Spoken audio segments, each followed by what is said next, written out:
And aloha! Welcome to the Blue Note Fan Report.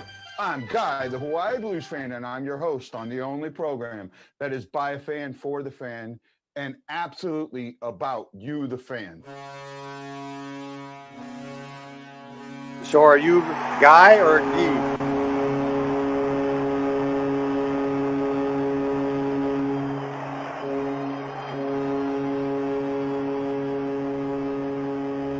Ed Danowski. You're not in Hawaii? I wish. To Mr. Gary Younger. Hi, Guy. Hey, sir, how are you? And Brock, how are you doing? Doing great, sir. Doing great. Honored to have you on the show.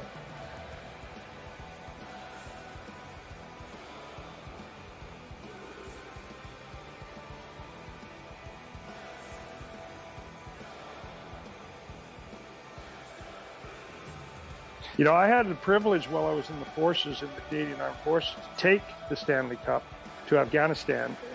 Only hockey fans would deploy to Afghanistan where it's 105 to 135 degrees every day, and they'd take their hockey sweaters and play ball hockey. This is the year for the Leafs. The Leafs are going to win it all this year. One of the players down the line said, "You got to be kidding. The Taliban got a better chance of winning the cup."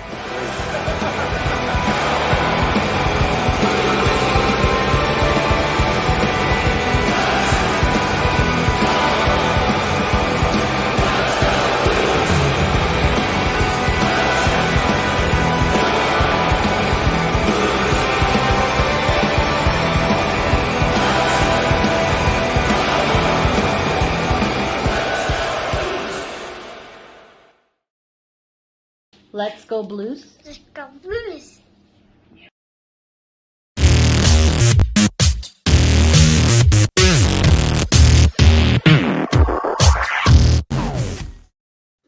And aloha! Welcome back to the Blue Note Fan Report. I'm Guy, the Hawaii Blues fan, and this is the program that's by a fan, for the fan, and about you, the fan. Got a really interesting, great show for you today. I'm getting the internet signal thing, so we might have some issues with that. I will keep you up to date on the Islanders and Penguins. That's 2-1 Penguins. And we'll also keep you up to date on the Tampa Bay, Florida, which is 2-0 Tampa Bay. Tampa Bay is looking to go up 2-0 on that series. So what we're going to do today, I'm going to bring in first the great, the man, the myth, and the legend, Mr. Brock Banner. How you doing, Brock? I am just showing everyone my Stanley Cup champion shirt because they're going to have to rip this off my dead body. I don't care if we lost. I don't care if we lost. We're still the damn champions. I got you, buddy. I'm with you on that one. That was a tough game. But you know what? Sometimes there's things with hockey that are on the side. You know, puts hockey on the side. Today's one of those things. Sure. We have a young gentleman from St. Louis who just wrote a book, and it's an interesting concept. I wanted to give him a chance to come on and talk about his book and let everybody hear about it. So they get, maybe if they're interested, they can go out and buy this book. So let us bring in, and I hope I don't kill his last name because I know I'm going to, Sam Gibilterra. And I killed it, didn't I? Oh, yeah, that's okay. Gibilterra? Yeah, there you go. Perfect. Gibilterra. Yeah, that's it. Gibilterra. Okay. Gibilterra. Yeah. Nice. Hey, man, I'm terrible with bad names. We all know that. We all know that. That's Torrey Krug. Yeah. Oh, yeah. Pete I'm killing Trangelo. that. I've killed that one. Yeah, Pietrangelo, he D'Agostini, killed all those weird Years names. ago Yeah. on Twitter, you have a unique Twitter account. What's your Twitter account? My Twitter account is Blues Fan Base is my Twitter account. And, Blues Fan Base. So yeah. I jumped on it. You know, hey, I'm trying to promote my show and that. And me and Sam started talking, and Sam told me about his story. So, Sam, why don't you tell people a little bit about your story, like you told me when I made you a fan of the game? Yeah, pretty much. I was born in Ukraine, adopted as a baby. So about 2 years after I was born, I was adopted as a baby by two great people here living in St. Louis, and so since then I've pretty much been living here. For work, though, my work is within aviation, so I've been bouncing around the country all over the place. I've traveled a lot. COVID didn't help. Nobody benefited from that either. And so during COVID, I just ended up writing a book, kind of mixing sci-fi with my own story. So that's where I'm at right now. Okay, Brock, you got a question? Yeah, so I mean, I was just looking at the synopsis, and first of all, I respect anyone that can start a book, write it, edit it, and finish it, and get it released, because that is a huge process. It's not something you just print out of a printer and there's a book right there. So, oh yeah, it's very congratulations on that. But let me ask you, so talk about the story, because again, you mix some realistic sort of aspects of your own life with this whole sci-fi sort of background. And I'll admit, I'm not a big sci-fi person, so you have to kind of sell me on that part of it. But I just thought it was an interesting mix. So like I said, I was adopted, and with that being said, being from a second world country, you don't really have access to the type of information that you do here in the United States. So I've done, the ancestry.com stuff. I've tried all that, but in the end, it just gave me results that I already knew. So, so one night when things were really getting me down, and I just wanted to do something for myself, make a change, and do something where it's my own, and nobody can tell me no, nobody can shut me down. I decided to write this book where I take it to the next level, and I am able to find out who I really am and where I'm really from and who my family really is. So I take like this whole sci-fi idea of having a special pod in place where people go in there and they go under anesthesia, and with the mixture of their blood DNA mixing with the blood DNA from from their preserved ancestor, and mixing and all that mixing with electricity, it takes them back to the time where that living relative, that relative was living. So the main character has to go back to 1942 in Europe and find his great grandmother. Wow, that's neat. Yeah, I mean, so and the concept here, I think, is really neat, especially for Europe in that period, right? You got to remember, America actually saw a huge influx of immigrants during World War II. Everybody forgets about this. Yeah. We think World War II started in 41. It actually started in 39. Correct. Right? And actually Hitler started kind of doing his cleansing even before that, right? The tagging and all of that. So, are you Jewish? Is the book based on some Jewish process? It is. No, I'm not Jewish, and it doesn't have anything to do with religion necessarily. Okay. It's really focusing about people finding their heritage and people finding like where they're from and who their family members are. It's discovering your family tree. Yeah. No, can I ask you this? So you could have picked any era. You could have picked, 1800s, 1700s. Why did you pick World War II? What was it about that period that really caught your interest? Specifically, well, number one, because I'm from Europe, and number two, that's just always been my favorite topic to study, and I know a lot about it, and I know I can write about it really well. So if I can go in there and know a lot about it already firsthand and really talk about things that people won't really, some people might not recognize or understand, if I can educate them and, help them understand what it was really like in that time frame, that just makes my book a little bit better. And in no way am I trying to, glorify what happened. I want to make it as as real. It's a sci-fi book, but I wanted to make it as real and realistic as possible, and understanding that subject definitely helped. Yeah, I can see that. So I've got a question for you. You don't mind taking questions from the audience, right? I don't mind either. Okay, so Ryan Green wants to know, do you ever visit the Ukraine? If so, how different is it there than in the US? Very good question, Ryan. So I graduated high school in 2015, and my plan ever since I was a little kid was to go back and visit the capital and go back to my hometown on the very far east of the country.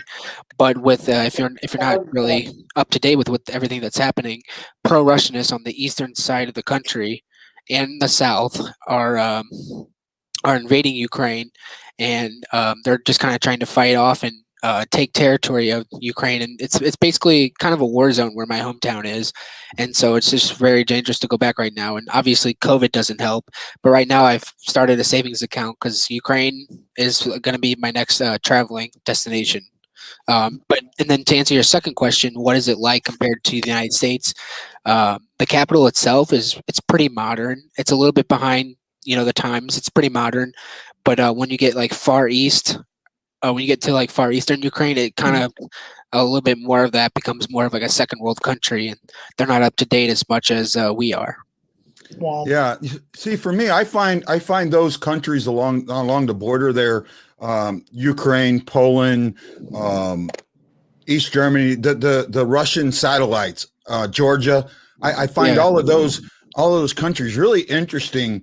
How they were brought into the Soviet, the USSR, and that, and then the like Romania, the quick fall of communism in that area is an interesting thing to me, because I was part of it. In the 90s, I was over in the Mediterranean going through some of that. So we visited Yugoslavia, which doesn't even exist anymore, right at Glasnost and Perestroika. That's part of it. So really cool. Tanner Leanne says very current with the new geology. Yeah. Okay. I'm not saying that. And genetics. Joshua Ian says, love when you have adopted people on the show. I can relate to it. Very cool. Sam, I found out today that he was also adopted. Oh, nice. That's cool, Josh. Yeah, it's always nice to share that similarity. Yeah, John Hefner's going, what is the Ukraine? We don't say the Mexico. I think actually a lot of people do for those countries in there. They do add the to it. I've seen that. Though, I hear that. Not the I don't know if you watch, if anybody has watched much of the show. What is it, Seinfeld? There's a show where two of them are on a train and they're playing this board game, and it's a military game, and they one of the guys is saying, oh, you're finished, all you have is the Ukraine, and the Ukraine is weak. And there's actually this Ukrainian on the train, and he turns around and he goes, he's like, is Ukraine game to you? And he gets all mad, and he takes his fist and he slams the board game on the train. Wow. Yeah, I think I remember that episode. Yeah. So, first of all, how long did it take you to write the book? I mean, you said you started during COVID. A lot of people start new things during COVID. And how long did you dedicate, like a night a week, or just did writing whenever you could, or how did you do it? I wrote it. So I will always remember this. I thought of the idea the night of March 9th, 2020, and I published it on May 2nd or 3rd of this year. So it took me about a year to write it, and it took me about a month or two to to get it through my editor and have like people complete the artwork for it that I told them. I was like, this is how I want the cover to look, make it happen, and then have a formatter make it look so it's ready to be printed. Cool. Right. And can I ask you one more question? Because we do have a lot of people that like to write. Did you just have to find a publisher, or how did you find your publisher? Do you mind me asking? Yeah, it's so if you want to write a book, if you want to get yourself out there like I did, there's one of two ways to go about it. Oh my gosh, this camera is so weird. A publishing house or self-publishing. Now both have pros and cons, so you kind of have to look at them and see which one's best for you. A publishing house, they'll promote. Oh, they won't really promote you, because all the promoting and marketing is really up to you. But they'll pay for everything. They'll do everything for you. They have the rights to it, and you make a lot less money per copy that's sold, and they can do whatever they want with that book. But you have a higher chance of it being recognized, places, and it can be sold. It can be sold in stores. And then what I did, because I want the rights to it, I don't know how much this is going to be worth 10 years from now. So I want it to I want to take care of it. It's my baby, and it means a lot to me. So the self-publishing route, you're paying a lot more money to have things done, which for me, it costs about $1,000 for everything. Which is, I'm totally fine with doing, because it was well worth it. It's something you love to do. Yeah. No, I can see that. And when you think about it, at $1,000, you got to sell what, 100 books, and you're almost in the clear. I'm right now. I've made about $227, aka 35 copies. But I've also got more people coming in wanting books, and I've also got a couple book signing events in the St. Louis area coming up in June. So I'm looking forward to that. Where are those? Can you tell us where those are? Can people actually see it? Yeah. The first one is going to be June 6th from 1 to 3 p.m. at Picasso's coffee shop on Main Street. Now there's 2 locations. It's the one on historic Main Street, and then the second one, I haven't finalized the second one, but it's supposed to be Barnes and Noble in St. Peter's next to Mid Rivers Mall, near Mid Rivers Mall. That's mine. I'll come out and see you, buddy. Yeah.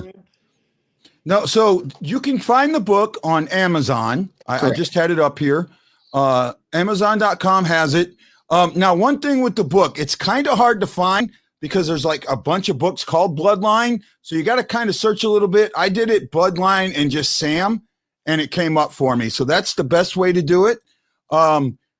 So I'm showing it right here. Let me go ahead and put it on full screen for you guys. Right.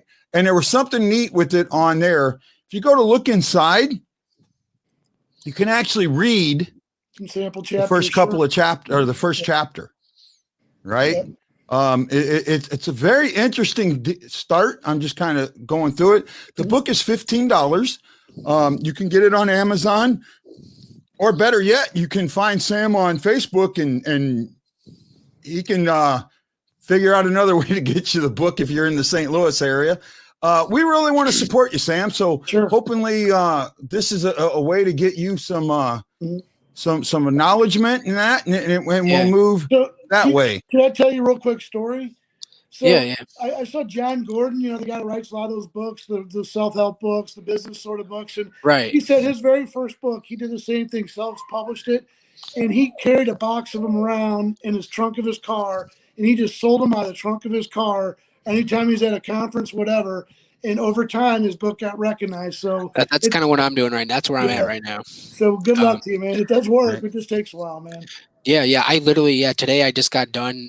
So today so I have people who live outside the St. Louis area, but they want signed copies, and with COVID and everything, they can't make it to St. Louis. So I personally, I took some books and I signed them, and I sent them to New Jersey, North Carolina, Hawaii to Guy. Guy got one, and I have a friend in Australia that I sent one to. Cool. That's cool, man. Well, I got some Australian friends, and here's another thing. This video is no longer going to be video only, right? Yeah. We are now going to tonight. I'm going to upload the audio to Spotify. Oh, perfect. I'm on Anchor FM at BlueNote Fan Report. Jordan York says, I'll buy the book once I have a job, which will be after June 7th on my birthday. June 7th. Well, Jordan's a great friend. James Epstein says he's a stone throw from that coffee shop, so he'll probably run down and see you when you're there. What's the date on that again? June 6th. With if you don't know, that's D-Day. D-Day, of course, yeah. D-Day. Yep. Yeah, from June 1 6th, to D-Day. 3 p.m. What a connection. What a connection. Yeah. Oh man, that's pretty. That's cool. Here we go. Tanner says, how about a happy birthday to you? I'll grab you a copy. Sounds like you're going to get a couple copies sold. And yes, James, I know you're McGongle. You don't have to. I know. I'm just I'm busy today. McGongle, leave me alone. So hey, everybody, this is Guy, the Hawaii Blues fan. This is the Blue Note Fan Report, brought to you today by Mike Zook Enterprises and War Stories Coffee. Check them out on stlfanreport.com. Joining me, as always, is my buddy and co-host, Brock Banner, and we are joined by St. Louis area author Sam Gibilterra. Yep, there you go. Hey, I got a name right. Now, we're not going to talk books this whole hour. We're going to get into the hockey, right? And we're going to talk about the game on yesterday and the game coming up. Brad Prawn wants to know how to get one of the books. Brad, you got to go to Amazon and search for it. That's the easiest way. He's in Canada. So he's in Canada. I know he needs to go through Amazon. James Ampson, there you go. See you June 6th.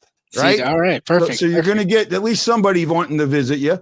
So you put out a tweet today that I thought was really interesting. And as I was browsing around things, I was like, oh man, this is what we need to talk about. So let me bring up your tweet so we can all see, make sure I get it the right one. Nope. And I'm being dumb again. You talked about the keys for game 2. You remember what I'm talking about? Oh, I definitely remember. It's cemented in my brain. so go over what you think some of those are. So I'm just trying to, while I'm working on this screen thing. actually, I can just take 2 seconds to just look at it real quick. Just because I know I'm trying to do. We're both having fun today. Whenever I talk, I butcher myself. So yeah, here we go. I got it. Okay. Sam. Okay. Right, I got it. So let me go ahead and bring this up. Put this on the screen for everybody. So this is what I want to talk about. These are Sam's keys to game 2. Get the puck out of our D zone ASAP. Good. Stay out of the box. Okay. Move the puck quicker in the O zone. More shots. Physically run down Avs tops players. I'm not saying dirty cheap. Set the time early and get some goals to take the Avs out of it. Don't let off the gas. That's pretty good. One of the things that I would add to this is a roster change, and I know it's not going to happen, but I would replace Sanford with Kostin. I do. Right? I think right now this is the wrong time for the Sanford experiment to continue. Right? Just he was non-existent. The fourth line itself was non-existent. The fourth line played 9 minutes. I'm not doing Colorado rolled all 4 lines. Yeah, I'm not doing it tonight, though. I'm not defending Zach Sanford. I'm not doing it. You're not doing it. I'm not doing it. The guy's won the Stanley Cup. So let me. Oh, hey, before we get on with that, what's your Twitter, Sam? My Twitter is Blues Fan Base, and you'll see basically like a St. Louis Blues clown is what you'll see. You'll see the yellow hair, you'll see the glasses, you'll see my yellow bandana, some Stanley Cup beer. Yep. And John Hefter says, Sam, no worries about speaking. Guy and Brock are constantly confused. John knows us well. So let's talk about game 1 first, right? First period, 18-5 in the shots. My wondering there, you know what that game looked like to me? That first period looked like to me? Looked like a game of keep away. No, it also looked like the first period in game 1 against the Knights a couple weeks ago. Those 2 games we played when we only needed like 1 point, right? So we lost that first one, and it was the same thing. Not a lot of shots, a lot of hitting, not a lot of puck control. And that game got out of hand, right? Yeah. Well, okay, so now I'm concerned a little bit when I see that game get out of hand and you do the same thing again. Next, you get the second period, and lo and behold, they came out and played like they understood how to beat Colorado, right? They made an adjustment. And wow, but Ruby made an adjustment. Write that down in your calendar. My only issue was that some of the mistakes killed the Blues, right? And I'm talking about their mistakes, not the Avalanche mistakes, or Hoffman's wraparound, right? That was all on Hoffman. That was on nobody else but Hoffman. He took, and I even talked to a former Blues player today about it, and he straight up said, I knew he took too long of a path to the net. You can't go that far out, right? Someone's gonna get back. So even there, that right there, and then Tarasenko's post wasn't. I mean, he just missed that. That's one you got to bury. Oh, empty net, open net. You can't hit the post on an open net. You got to bury that. And then after that, I don't know if he did something to his shoulder or on a hit or something, but it kind of disappeared after that.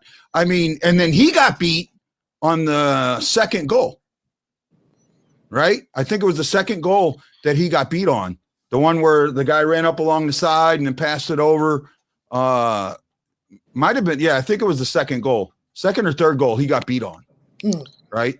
So I do remember that. I do remember that. His defense was better, but he still did get beat up against the wall. What changes do you guys see that we could make right now that would make this what changes can we make right now that gives us a chance to win game 2? Because we need to win game 2. Brock? Well, actually, Sam's our guest. I'll let Sam go first. I have kind of an in-depth answer, but go for it. Okay. I think the best thing we need to do right now is definitely change like our mental state in the game. We just from the very beginning, I feel like we let Colorado dictate the tone of the game, and from there it's just an uphill battle.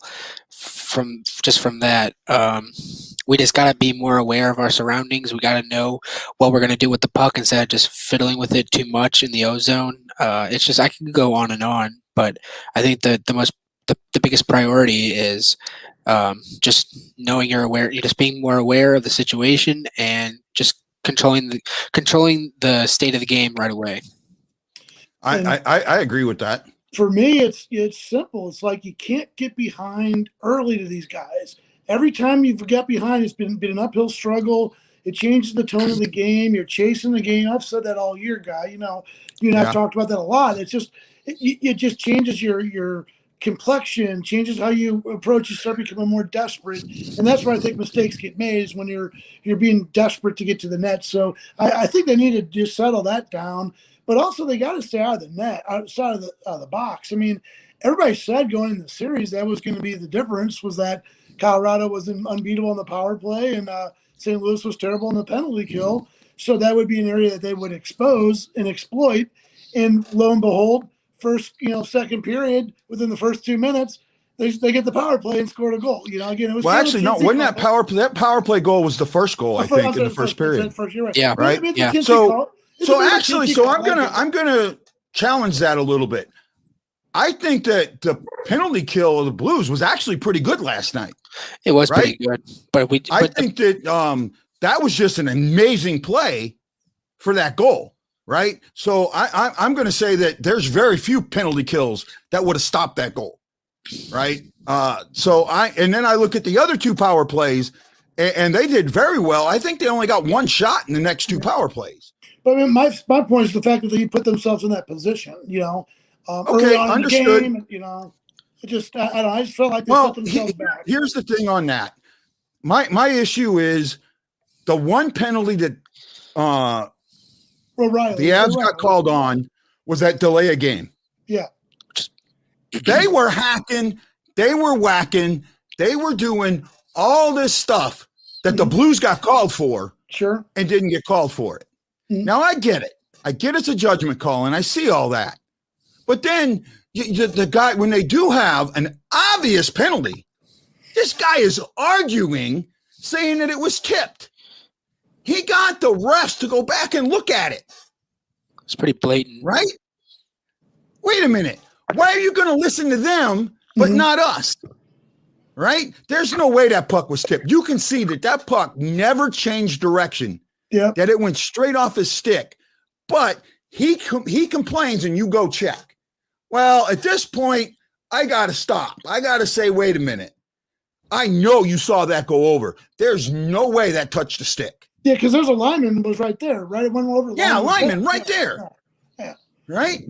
And the lineman even said, I mean, when you're watching him, he said, no, it went right over. Right? So, but they still had to get together.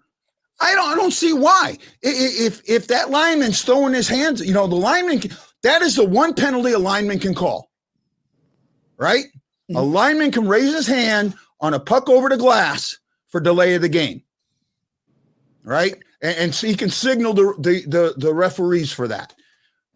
It really frustrates me the way the officiating was. Now, they weren't as bad as we've seen this year, but it did take us out of our game. And that's what I'm getting at. If you're going to call, like the trip on O'Reilly, I think that's what he got called for, tripping. Yep. Really, really, really wasn't a trip, right? Then Thomas gets tripped at the blue line on a possible breakaway. Nothing gets called. I mean, a blatant trip. Stick there. That was pretty. I don't know how you don't call that. That was. Yeah, and then not only that, later in the period, I think it was in the third, maybe. No, it might have been the second. You have Kyrou on a straight up breakaway. Colorado stick in his gut. Stick right here in his gut. That's hooking, and you don't call it. And see, I had to watch national media, not St. Louis media. And all they're saying is, oh, that was a great defensive play. I said, no, it wasn't. It was a hook. It was an absolute hook. Should have been a penalty shot on a clear breakaway that he had the goalie beat. Well, he had the top corner. He had the top corner on Grubauer. Hey, Guy, you need to listen to Kerber and Joey Vitale on 101. You need to get through the app. Get the app. You can listen to it anywhere. Yeah. Well, here's the problem with that. I hear it 2 minutes after it's happened. It's on that much of a delay. Wow. Right? So it doesn't do me any good to listen to them. Yeah. Right? So I need and first of all, you already know, Brock, I need to hear the game. Yeah, I know. Right? Yep. Right? Okay, so Chris Shockley says, wasn't it against the Avs that there was a bad call against Schwartz and they did talk it over, but the other team got a bad call and the other ref overturned it. Now, I don't remember that. And sometimes you got to know, that's why I listen to the game a lot, because I got to move around to set things up for the next show and that. So it does take some of that out. But maybe I'll go back later tonight and rewatch that game and see if I see something up. Tanner says, like the last game of the season, we came out so discombobulated. I feel like our PK has been amazing. Disclaimer, I didn't get to watch the first game of the playoffs. Okay. But that's a good point, Tanner. They did come out. This team has been one of the top teams when trailing, right? They have come behind more, I think, really at the top, in the top 5, if not higher. I think they were the top team. I think it's like 25 games or something like that. Where they came from behind, something right? Ridiculous. So they've given up that first goal a lot. So I wasn't worried about the first goal, right? I thought the first goal by the Blues in the second, Barbashev to Kyrou, was amazing. It was amazing, right? Great goal. However, the missed goals, the dirty goal, there was nobody in the center of the net. Nobody was putting any net front presence on Grubauer. And this is why, Hoffman just plain missed that. That was a blow on him. And that's my boy there. He just plain missed it. Tarasenko they hit 2 or 3 posts. That game could have easily been 2-1 or 3-1 before the third. Easily. And Chris Shockley changed it back. She says it wasn't last night. It was one of the late season matchups. You know what? I know what you're talking about. There was I think it was Wallman spun around and they thought he tripped. So they raised the hand for a tripping call, but they went back and looked at it and saw that he didn't trip, that he lost an edge. So they pulled the call, right? I do remember that. I don't remember anything else, but if you can think of the game, let me know and I'll go look at it, Chris. Right? Jordan will be right back. Well, let's move on a little bit. What do the Blues need to do tomorrow in the first 5 minutes? Sam? They need to get a goal. My dad's always told me, I grew up playing soccer all my life, but and I think this goes a lot for, this can go a lot for hockey too, but most goals are always, and this is for soccer and hockey, or for hockey, but most goals are scored in the first 5 minutes or the last 5 minutes of like the period. That's when you're probably going to experience like the most goals, I feel like. And right now, tomorrow, we just need to get a goal right off the bat and just dictate it and just steamroll them like they did to us. And we can't. I think what we did really well in the first few minutes of last night's game was as soon as the puck came into our zone, we got it out. There was no threat. There was no shots on goal. We got it out, and I don't see where it went wrong, and we just lost control of that, that power or momentum or strength in the D zone. But we need to do that for all 60 minutes. Is just get the puck out of our zone as soon as possible. I feel like we have a problem with that sometimes. It's just clearing the zone. We always turn it over. We always just try and dirty chip it out, and we instead of just using full force, get it out of there. And I don't know. Would you guys ask the question? Would you guys say that Nathan McKinnon is a top 3 player in the league? Yeah. Unfortunately. So yeah, he's up there. That's one of the top players in the league, and I mean, as far as you might. Well, I would put him. For me, it would go. Wow, this is so hard. It would go McDavid, Matthews, and I'm trying to because I could interchange Matthew and Crosby between 2 and 4. Right. But it's like a 3, tie. Right. I mean, I could, I could do that and still be happy doing that, but I wouldn't be happy making, not putting McKinnon in the top 3. So I could switch those two. But see, for me, it's Crosby has actually lost a lot. He's maturing. Sure. And as he's getting older, he's still doing his thing, but you can tell that he's had some, there's some of the antics that he has that I think brings him down in my book. But Matthews right now, Matthews is absolutely one of the best players in the league. Yeah. This guy's going to score 60. He's going to score 60. Right? I see it. You keep working with him. He's getting more ice. He's getting more open ice, and he's a pure shooter. Pure shooter. I got one other thing I want to go over. I'm not trying to take over your show, guy, as you know, but I just hey, we co-host, man. Because it was a big deal last night with Jordan Bennington, wanting to fight Philip Grubauer, and like I just had an opinion. I thought it was I just thought it was BS, and it's like if your team has to get fired up for a playoff game because your goalie's got to go after their other goalie, that's sad to me. So what do you guys think about that whole thing with Bennington and his theatrics and stuff? I'll let you handle this first, Sam. It's old time hockey, baby. I love it. If you're gonna sit back there and stand on your head all game, and basically just put in the same effort as a whole team combined would, and then you lose that game, and your team basically lets you down for allowing that many shots, and then the other goalie's just trying to start crap at the very end of the game when it's over, like you won the game but you're still starting stuff like I'd be livid at that point. I mean, I feel for Bennington, and I love that right before Bennington came down, I loved that huge, I don't know who was it Blais that laid that huge hit? Oh, I loved that. I loved that huge hit. Old time hockey. Someone on the Avs, I think as an Avs fan, they said it was a cheap hit.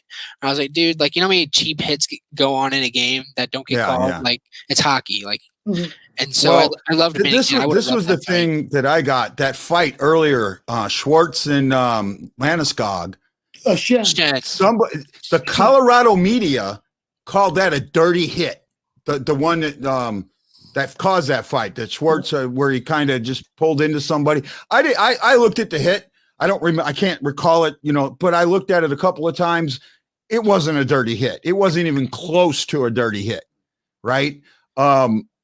I just feel, I'll bring this up, and I've tried to fight this feeling for a long, long time. There is a huge feeling amongst Blues fans that the league is completely against the Blues, right? And I used to say, that there was somewhere this secret memo that Bettman wrote in 91, 92, let me finish, 92, that said the Blues will never win a cup while I'm commissioner. But, we end up winning a cup. You notice how it looked like he did not want to give that cup to Petrangelo? He did not. I was too hyped up to really care about what Bettman was doing. Yeah. Well, I went back and looked. I've watched that moment time after time. Actually, I got to relive that moment with Chris Kerber. Chris Kerber says what he says, then he turns around and he looks at Joe Vitale and he's speechless.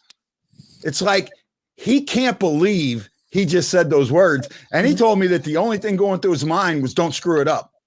But he couldn't come up with any words. Yeah. Right. It was so amazing because that's when Joey takes over, that speech. Yeah. Right. That they put on there. So that was interesting to me. Hey guys, this is Guy, the Hawaii Blues fan, and you're watching the Blue Note Fan Report on Facebook, YouTube, and Twitter.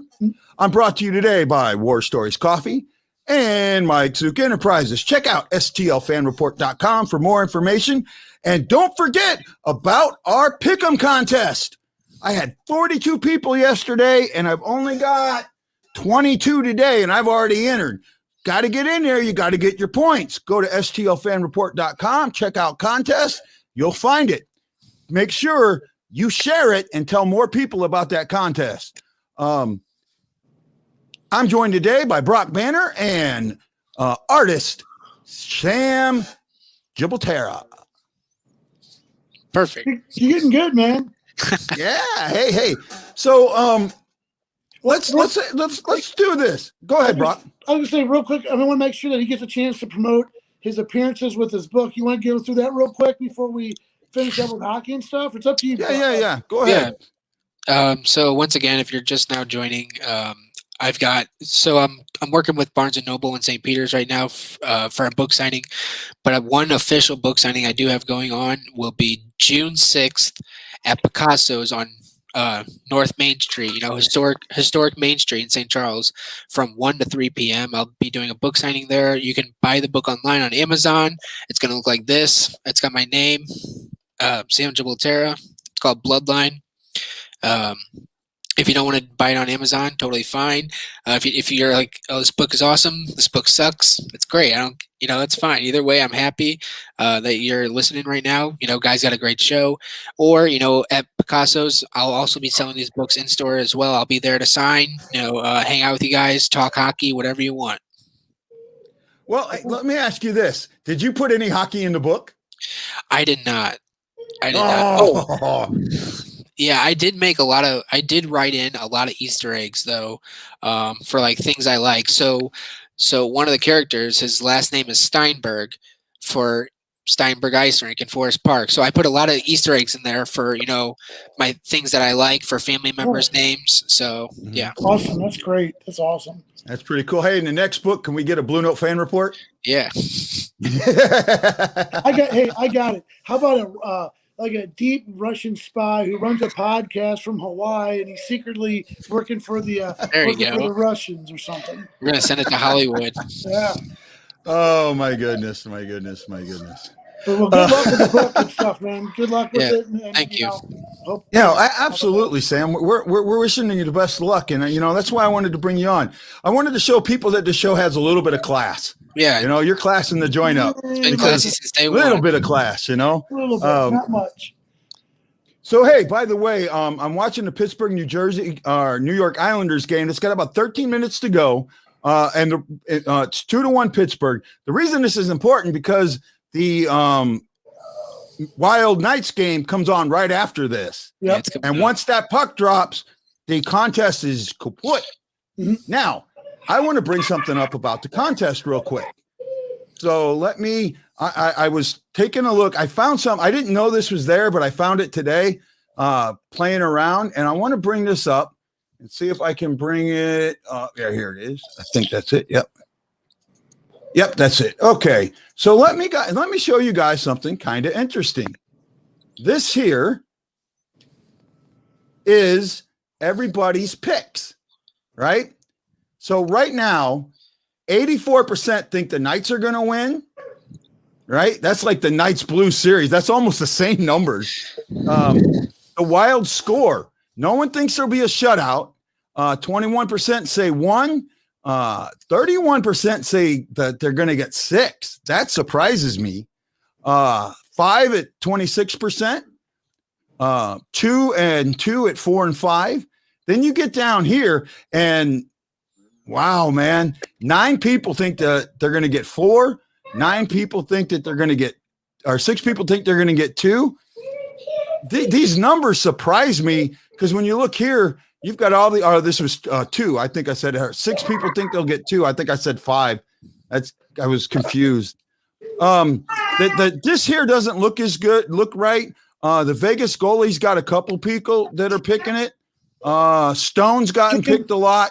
What happens is Stone here, if you don't write it the exact same way, it comes up Pescaretti, Stone, Kaprasov, the goalie, and I think that's the Knights goalie. I don't think any Eriksson Ek, Alex Tuch, Alex Pietrangelo. So those are what everybody's picking so far. What do you guys think about that? Do you agree, disagree with where they're going?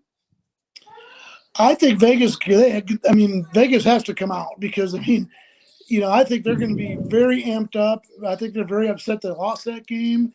I think the Wild's in for a wild ride tonight. I really think. I think Vegas will grind them down. Sam, what do you think? If I've learned anything about the Stanley Cup playoff, it's that anything can happen at any time. I mean, we've seen the impossible happen. First of all, we won the Stanley Cup. Schwartz tied the game in round 1 he took the lead against Winnipeg in round 1 the year we won the Cup. That came out of nowhere. The LA Kings in 2014 won the Cup when they were an 8th seed in the playoffs. That's the lowest seed. So anything can happen. I can't really make a say, and that's kind of the mindset I'm going into Game 2 with the Blues. Is anything can happen. The Wild matchup well. And by the way, Jess York, you can still go in and change your picks. You have time until I close it out. You can go back to the page, and it'll allow you to change your pick. Right? Jordan says I forgot Petro was a person. Tanner says any man's game. I agree. For me, what I think is coming down to this game, first of all, I think I had said in our playoff show that however the first game went, all the games were going to go. That first game was a goalie battle, a goalie duel. And a lot of times when you have a goalie duel, you have a high-scoring game afterwards. I don't see that here. I see another goalie duel. I see 2 goalies that are facing each other that are Talbot wants to prove that he's as good as Fleury, even though he's not. And Fleury wants to prove to everybody that he's as good as he used to be, even though he's not. Now, the Bennington thing, I didn't touch on that before. Benner and what he did. I got to tell you, I liked it for one reason. Grubauer, every time our guys were down there, was whacking with the stick. Every single time, he was whacking them, right? Not called one time. I didn't see Bennington whacking anybody. Bennington needs to start doing the same damn thing. And the problem is, as soon as he does it, I bet you he gets called for it. Well, I think there was a point where there was a stoppage of play, and Benny took his stick and he purposely lifted his stick like this, so the knob of the stick hit somebody in the face. Yeah, well, he probably needed to, right? He probably needed to. Tommy, that's not correct. We were up 2-0. We won both games in Winnipeg. We lost the 2 games at home, and then we won games 5 and 6. So just to let you know, we were never down 0-2 in any series. Every series went 2-2, but we were never down 0-2. Never down 0-2. Jordan says, I went back and pricked Petro. Good to go. I love Benny and his rage. I'm with you. I think it has some. It does have some effect. It does help out a little bit. Well, we got about 10 minutes left. I want to give you just a little bit more time, Sam, to 5 more minutes to talk about your book and tell people where they can get it. I really want to help you get the word out and have everyone else get the word out. Yeah, sure. So again, The book is Bloodline, a story about ancestry, time travel, World War II. It's a sci-fi book. So if those topics interest you, if you know somebody that's obsessed about any of those topics, this is definitely the book that you want to tell them about. You can buy it on Amazon. Make sure you're in the books department and you search my name, Sam Gibilterra. The best way, you can always find me on Twitter, Blues Fan Base. I dress up. I'm dressed up as like a St. Louis Blues clown, basically. Or you can find me, on Facebook. My name, Sam Gibilterra. Or you can find me on Instagram, that's where you'll find a lot of like traveling stuff that I do, which is Jibs and Salsa, which is GIBS, and Salsa is my Instagram. So you can know if you ever have any questions about anything, I always have my phone on me. I can always, reach out and message you and answer and help you out with anything that you need. Cool. Let me ask you this, Sam. What's your book sales goal? I mean, when you first wrote this, how many books did you want to sell? And be honest. So, it's constantly been changing. So, the night that I thought of the idea, I knew I wanted to write a book about it. I was mentally in a really bad state that night, and I said, I just want to write this book, and I just want to publish it somehow, some way. I want it to be published. I want a physical copy in my presence with my name on it. That was just the ultimate goal. And then it changed. I want to sell one copy. And then it changed to, I want to sell, 10 copies. And just as I've seen more and more people become more interested in it, my, aspirations and goals for it have grown and become, have grown and grown and grown. And now I'm, doing more marketing and promoting and investing towards it and getting book signings going. And, I'm just trying to spread it like a virus at this point and just see where it goes. I don't have high expectations for it because it's very hard for a book to be turned into a movie. But I do know, as long as I put 100% effort towards it, the sky's the limit, and wherever it takes me, and I'll always know that I did my best with it. And if not, then I'll always have aviation, to fall back on as my career. Yeah. Well, how about this? I have couple of friends over at KMOX Radio. I'm going to reach out to them and see if I can get them to bring you on one of their shows, one of their local shows. To talk about your book. I'll do that. I'll reach out to a couple of the guys I know and see what they can do. See if they can help out. Yeah, that'd be awesome. I even listen to 101 ESPN on in the mornings with Carricker and Smallman. Sorry, I couldn't talk there. And so I messaged them when I was in the process of finishing up my book, and I was like, "Hey, what do you think?" Because one segment that Randy does is Ask Uncle Randy on Wednesdays, which is tomorrow.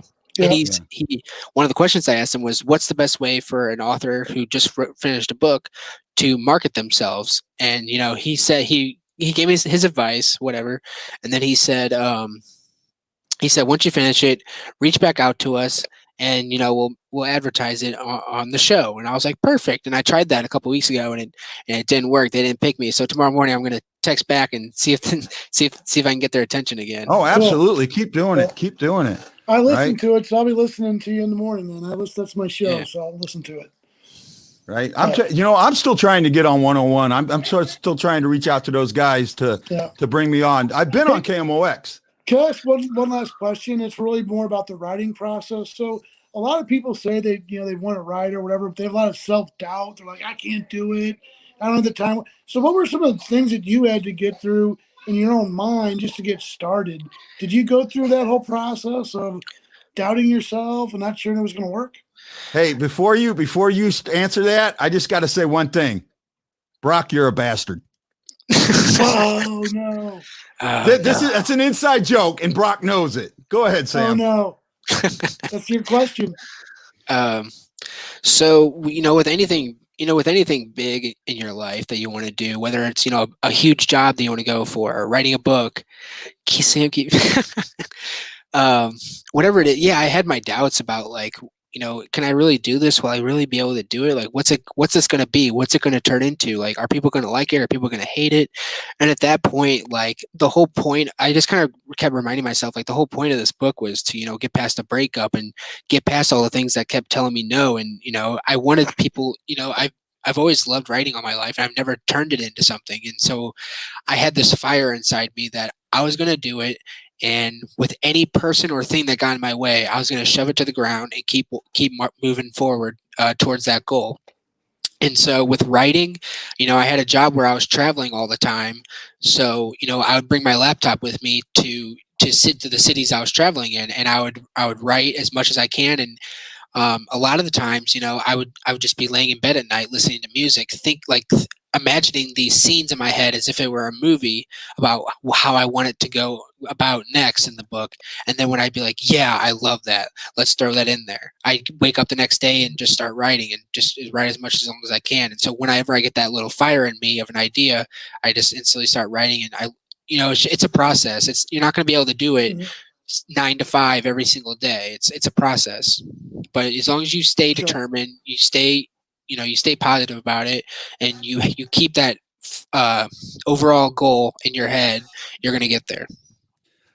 So Brock asked that question so I could hear the answer, and I know that, right? Because me and Brock have worked.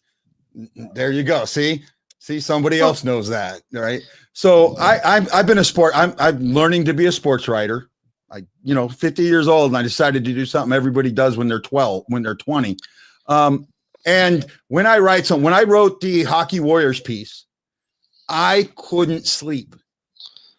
I could not sleep. When I published it, I couldn't sleep. My stomach was upset.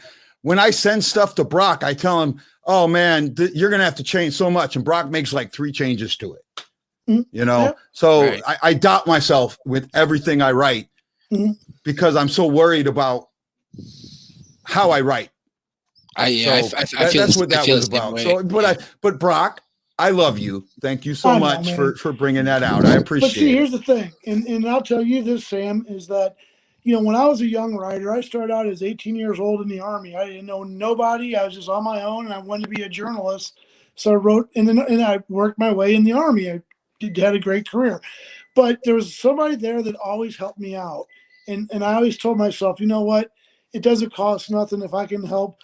Guy, if I can help you get motivated to do an article and get confidence, I love doing that. With you, I love just, cheering you on. I talked to a writer today that was going through writer's block. I said, you know what, just write a letter to yourself. Just get something to get you. So I just support writers in the process, but it's not easy. It's a lonely road. Is filled with a lot of rejection, but you do it because you love it. Exactly. Yeah. So hey, everybody.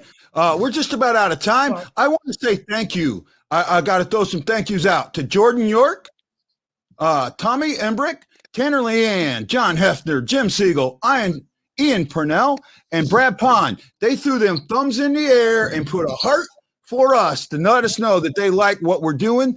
You know what, guys? This is going to go up in audio format within, I say, about an hour. I'm going to try and even do a little bit of a video, segment, with the play and trying to work on that. Trying to get some ads in there. Big thing is we got to get the content out. As I'm doing this. Oh yeah, for sure. Wait a minute, Jordan. Brock, don't say the sentence, I was 18 years old. I'm about to be 18 and it makes me feel old. Ow! What? Yes, Jordan, you don't know what old is, my friend. You don't know what old is. But we're going to try this. What I really ask, I put out the Grant Fuhr interview on Spotify, and so far I got 1 watch, 1 listen, and that was me. So, if you don't remember it, go back and listen to it. Best thing with these interviews when I finally get them out. I'm going to put the Ed Stanowski out. Got an issue with the Ungers. I'll work on that. I'm going to put Stanowski out, and I'm going to put this one out back to back. And big thing. Listen to them in your car going to work, right?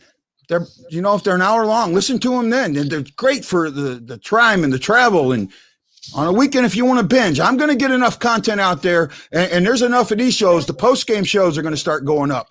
We're kind of working on that. Me and Brock are working to make the post-game shows better. Can I say something? Yes, sir. If they're going to take us for a ride, I call shotgun. Yeah. Right.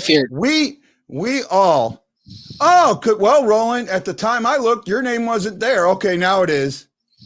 Is it there now? No, Yeah, Roland. I see because, well, I don't know what you put your like on, Roland, but you didn't put it on Facebook because I don't see it. But I love you, buddy. I love you. So, hey, everybody, this is Guy, the Hawaii Blues fan, saying aloha and mahalo. And you know what? We all are bleeding blue with you, and we cannot wait to see you on the next Blue Note Fan Report.